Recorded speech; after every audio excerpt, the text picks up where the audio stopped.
Ya, kasus pencemaran radioaktif di Cikande memasuki babak baru. Sebelumnya sejumlah pekerja positif terpapar, kini pemukiman sekitar kawasan industri pun ditutup dan dievakuasi. Antisipasi dampak, juga paparan radioaktif meluas. Sejak awal pekan ini, petugas menutup sejumlah area, termasuk pemukiman warga di sekitar kawasan industri Cikande di Kabupaten Serang. Area masuk zona merah ditutup. Di sekitarnya pun dipasang dan disebarkan peringatan kewaspadaan. Petugas gabungan dan Badan Pengawas Tenaga Nuklir atau Bapeten, serta BRIN dan kepolisian juga terus memetakan serta memeriksa kemungkinan sebaran kontaminasi. Sembari mengecek sejumlah benda terdeteksi, langsung dievakuasi. Penduduk sekitar disosialisasi akan kondisi juga potensi imbas paparan ini, serta dimintai segera melapor jika dapati kecurigaan dan dampak kesehatan. Kondisi ini pun kian khawatirkan warga.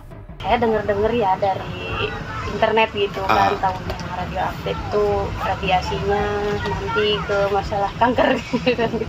Berbahaya gitu? Iya katanya. Kalau kemarin saya dibilangin radioaktif doang gitu. Sampai saya akhirnya Google gitu sendiri baru. Akhirnya tahu. Setelah tahu gimana tuh adanya radioaktif ini? Sebenarnya emang ngeri-ngeri saya juga ya kan, siapa yang mau punya penyakit kayak gitu. Dalam waktu dekat, pemerintah setempat bahkan akan mengungsikan sementara warga di area beresiko. Ada beberapa titik yang menjadi zona merah dan nanti kita akan pastikan, kita juga minta data yang lebih akurat.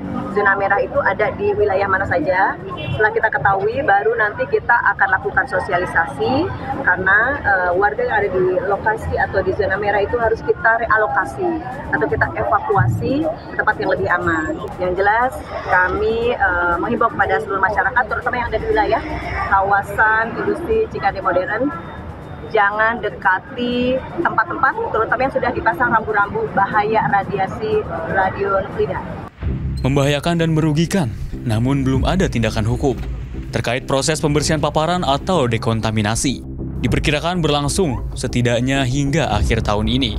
Dari sisi hukum, hari ini telah dinaikkan statusnya oleh penyidik Barreskrim dari penyelidikan menjadi penyidikan, namun demikian upaya penelusuran terhadap sumber cesium 137 terus dilakukan dengan masif dari dua sisi. Dari sisi importasi skrap baja dan besi maupun dari kemungkinan kebocoran pelimbahan penggunaan cesium 137 untuk kepentingan komersial. Dalam upaya penanganan ini, truk-truk yang keluar masuk kawasan industri Cikande terus diperiksa.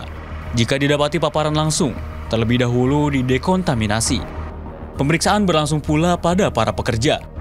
Sebelumnya, sejumlah pekerja yang juga tinggal di sekitar telah terindikasi terpapar radioaktif. Penanganannya dikarantina, diberi obat, serta terus dipantau kondisinya. Nggak ada gejala apa-apa gitu. Orang sehat nih. Pulang dari Tangerang sempat apa dikasih obat apa gimana Pak? Itu pulang dari Tangerang saya dikasih obat. Kasih obat itu, obat apa yang itu obat anti radiasi atau apa itulah. Berapa ini obatnya? Itu obatnya semuanya 63 butir. Dimakannya sehari itu 9 butir. Sampai? Ya sampai habis aja itu 63 butir. Itu saya kerja itu selama 1,5 tahun. Kerja di situ. Terus sudah nggak kerja lagi? Udah nggak kerja lagi selama sekarang lah sampai 4 bulanan. Radiasi cesium 137 merupakan unsur radioaktif non-alami produk dari reaktor nuklir yang dapat dimanfaatkan untuk keperluan medis, penelitian, dan industri. Cesium 137 mudah larut dalam air dan tanah, serta meresap pada makhluk hidup, mencakup tumbuhan, hewan, dan manusia. Pada paparan tertentu, radiasi zat ini bisa sebabkan kanker hingga kematian.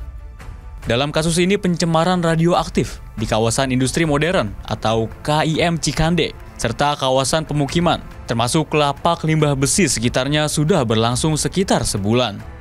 Penelusuran temukan radiasi cesium 137 bersumber dari pabrik peleburan limbah metal, PT Peter Metal Teknologi. Adanya paparan radiasi berbahaya ini sendiri justru terkuak pasca Badan Pengawasan Obat dan Makanan Amerika Serikat mengungkap pihaknya mendeteksi adanya jejak radioaktif pada udang beku yang diimpor dari Indonesia. Pabrik pengemasan udang beku ini berjarak sekitar 3 km dari PT PMT. Iman Santosa melaporkan.